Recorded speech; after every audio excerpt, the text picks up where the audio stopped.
দিল্লির ছাত্র আন্দোলনের প্রেক্ষাপটে দেশ বিরোধী চক্রান্তের অভিযোগ তুলে রায়গঞ্জে প্রতিবাদ মিছিল করল শিক্ষা সংস্কৃতি ও সুরক্ষা মঞ্চ। শুক্রবার রায়গঞ্জ বিশ্ববিদ্যালয় থেকে বিদ্রোহী মোড় পর্যন্ত জাতীয় পতাকা হাতে মিছিলে অংশ নেন ছাত্রছাত্রী, শিক্ষক ও সাধারণ মানুষ। আয়োজকদের দাবি, আন্দোলনের নামে অরাজকতা ও ডিপ স্টেটের মদতে দেশকে অস্থির করার চক্রান্ত রুখতেই এই কর্মসূচি।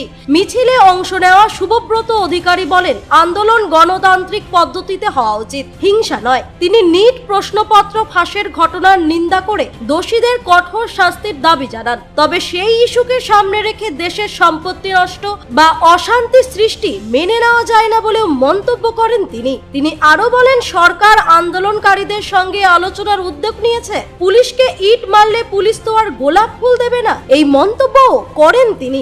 শিক্ষা সংস্কৃতি ও সুরক্ষা মঞ্চের রাজ্য কমিটির সদস্য বাপি প্রামাণিকও একই বক্তব্য রাখেন। তিনি বলেন, নিট কেলেঙ্কারি নিন্দনীয় হলেও নতুন পরীক্ষা হয়ে ভর্তির প্রক্রিয়া সম্পূর্ণ হয়েছে। এখন দেশকে অশান্ত করার চেষ্টা কাম্য নয় বলেও দাবি করেন তিনি।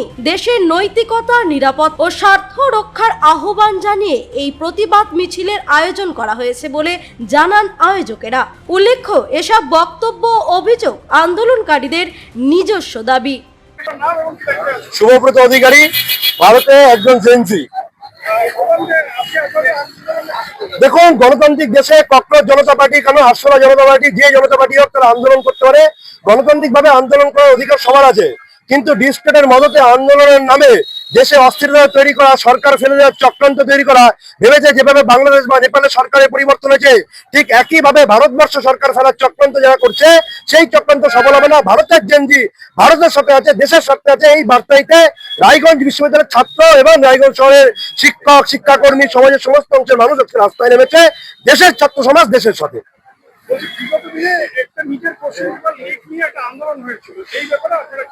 একদম নিটের কোশ্চেন পেপার লিক হচ্ছে, চরম নিন্দনীয় ঘটনা। এই নিন্দা জানানোর কোনো ভাষা নেই। এনটিএর বিরুদ্ধে কঠোরতম পদক্ষেপ নেওয়া উচিত।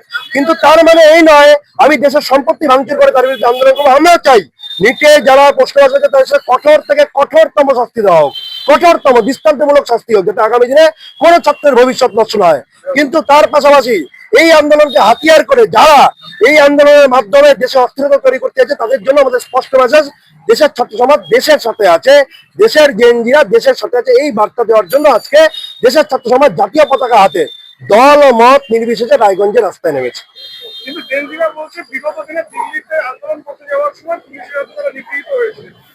দেখুন, পুলিশকে যদি আপনারা পাথর ছোড়েন, পুলিশ আপনাদেরকে তো গোলাপ ফুল ছুড়বে না। সুতরাং আন্দোলনের সীমা পরিসীমা মেপে আন্দোলন করা উচিত। গণতান্ত্রিক ভাবে যে কোনো আন্দোলনে আমাদের সমর্থন না থাকলেও সহানুভূতি আছে। গণতান্ত্রিক ভাবে আন্দোলন করতেই পারেন। এক ব্যক্তি অবস্থান করেছিলেন, সরকার তার কাছে গেছে, দুধ পাঠিয়েছে, এই ধরনের আন্দোলন যারা করুন, কোনো আপত্তি নেই। তারা 100 দিন ধর্নায় বসে থাকুন। কিন্তু আন্দোলনের নামে গুন্ডাগিরি, অস্থিরতা, সন্ত্রাসবাদী কার্যকলাপ এগুলো যাতে না হয়, এইটা আমাদের আবেদন, এর বিরুদ্ধে আমাদের অবস্থান।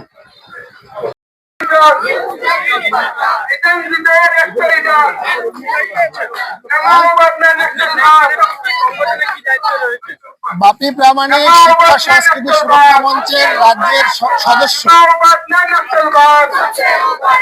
আপনারা জানেন যে বিগত কয়েকদিন ধরে দেশ জুড়ে ছাত্র, শিক্ষক এবং শিক্ষা প্রতিষ্ঠানকে কাজে লাগিয়ে দেশের মধ্যে একটা বিশৃঙ্খল, অরাজকতা পরিবেশ তৈরি করা হচ্ছে। নিট পরীক্ষা আর লিক হওয়ার পরে পরবর্তীতে সরকারিভাবে আবার নতুন করে নিট পরীক্ষা হয়েছে এবং ছাত্রছাত্রীরা ইতিমধ্যে ডাক্তারি প্রবেশিকা পরীক্ষায় ভর্তি হয়ে গেছে। কিন্তু সমাজের যারা কখনো ডাক্তার পরীক্ষার যোগ্যতা রাখে না, তারা রাস্তা নেমে নানান রকম বিশৃঙ্খলা তৈরি করছে এবং কিছু রাজনৈতিক দল এবং বিদেশি শক্তির মদতে দেশ জুড়ে আজকে নানান রকম অশান্তি পরিবেশ তৈরি করছে, দেশের মধ্যে ছাত্রদের বিশৃঙ্খলা তৈরি করছে।